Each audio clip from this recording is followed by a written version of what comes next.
My name's Daniel McCaffrey, and this is part of a series on the productive economy. It's part in the general arrangements of politics and what it contributes to our country.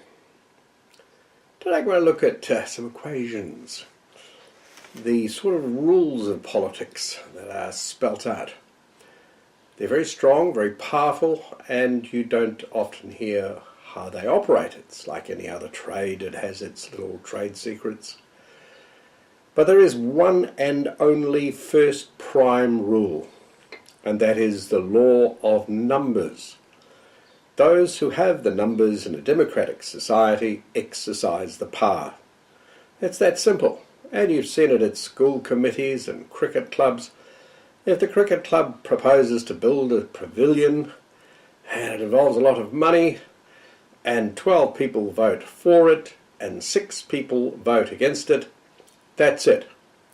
Those with the greatest numbers hold the power and decide what's going to be done. We go through that process of democratic elections. But let's just see what's happening in our current world that has changed dramatically over the last 30 years, as I spelt out in the last episode, and what it portends for the world that might come into place. And there's the elements of the equation. If you look at those groups of people as potential voters, then everything changes. And you see the makeup of the political parties. For instance, the productive economy, there once was a political party whose job it was to champion their interests. The interests of economic freedom, the rights of property, and the rights to build and advance businesses. But as far as I can see, they've lost that manifesto, that aim in the back of the filing cabinet somewhere. And all the other political parties, including that party, have to look at the numbers that are out there in the electorate. And the thing is that since, say, 1912, the proportion of people in the society who earn a living from, say, agriculture has dropped dramatically. It used to take, 30-40% of the workforce. Now it'd be lucky, it'd be 4 or 5%. Similarly, in manufacturing, the number of has been dropping, and a lot of people have moved into services. So when the political equation has been drawn up, the votes are out there in the clients of the state. For instance, the voluntary sector, on the face of it, looks like a lot of people in the streets collecting donations for very good causes. But a vast income, well over $500 million, pours into the voluntary sector to affect social development, social justice, war on poverty, all of those. And those people are deeply wedded to one particular point of view that will support their continuance of this sum of money, and that's not in favour of the productive economy. And in the welfare pool, which is quite a large number of people, those unable to work on pensions, etc., will of course vote for those who promise to boost them up, and will vote for an increase in the state's powers. Those able to work, they also are a believer, since they're totally dependent on it, in increasing the powers and the capacity of the state to pay them more money. There are vast legions of state servants, and there's what's supposed to be 100,000 teachers, all of whom will vote for political parties that offer them an expansion in their role and capacity, an increase in their salaries, obviously, and the advancement of the state as the caretaker of us all. If you take up the idea of identity politics, which is rife, then Maori, Pacific women take an interest in a party that will advance their group. And local government employees seem to be increasing in numbers and certainly increasing in salaries. So all that block of people on the left, and it's not an inconsiderable number, will vote for more state spending, more state control, bigger state, and they'll have divided the world into sort of a group of intellectuals, unmarried women, immigrants, public sector unions, government employees, the urban poor, as they put it in American terms, and it will be a formidable number of people.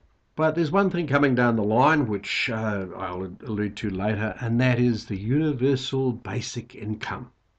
That everyone should get a universal basic income. The Labour Party sort of ran it up the flagpole to see who would salute it.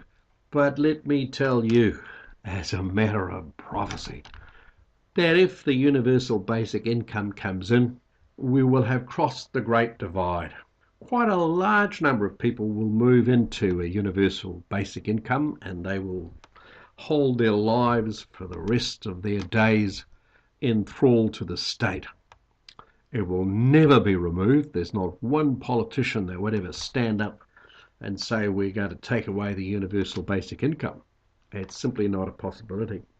And votes will be gathered by increasing it at the expense, of course, of the people who work hard to earn it in the productive economy. So who will be standing up for the productive economy? Well, as Peter Sanders, Dennis Dutton, John Bartholomew have all observed, the productive economy is just so unexciting. There's no great cause, no great idealism. It's simply a lot of hard-working people, owners, and the employees going to work every day to create all the goods and services that we have. It's just simply not exciting. It lacks romantic appeal. And in the words of Peter Sanders, it doesn't set the pulse racing, getting excited about the number of shops in the local arcade or whatever. And it has no grand vision for the future because it's shaped not by the imposition of utopian ideas and the spread of social justice and all those wonderful things. It's simply a whole lot of people doing the best they can from themselves and through their hard work and effort doing the best they are doing for everyone else by the taxes that go to pay for all those other groups on the left side of the equation. So if the universal basic income comes in, we'll have crossed the great divide. We may do that anyway. We may reach a situation, as for instance the National Party faced, when the people dependent on government reached out through the Working for Families system and puts $2 billion in the hands of people actually working in the productive economy. And their votes are captured by someone who this year or the next will promise an increase in the Working for Families tax credit.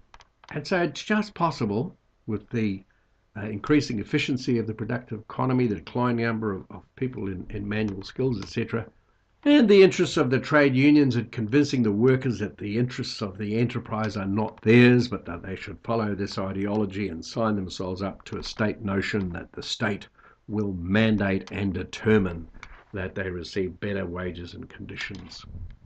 The prognosis may not be good. It is reversed occasionally, and as I said, the best hope might be elsewhere in the world, as you shall hear. But it is certainly something to keep an eye on, to see that the balance of that political equation does not tip in such a way that we are from henceforward to be the property, the chattels, the state to organise our lives, our children, our thinking, the languages we use, the way we go about things, and that the hard-working people in the productive economy are merely to be those who provide the money. Well, that process I called the Great Divide, and crossing the Great Divide may come into play. There are popular rebellions and outrages against it, and a lot of the countries where one might have some hope where the productive economy will survive and thrive, paradoxically enough, are those that have thrown off the yoke of communism.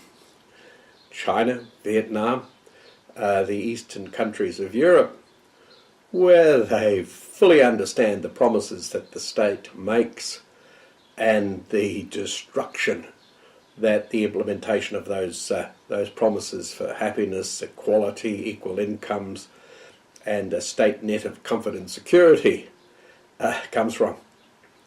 They know the value of a productive economy. And they also know that the productive economy is not some centrally directed thing with a philosophy, with institutions that govern it. It's made by the people, for the people, of the people themselves.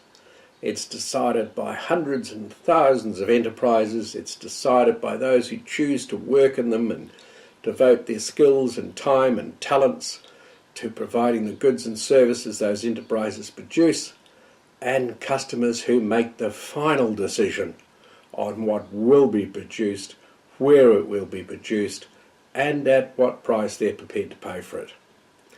Therein lies the hope, in that it's an organic thing, but it's fragile, and it faces many challenges.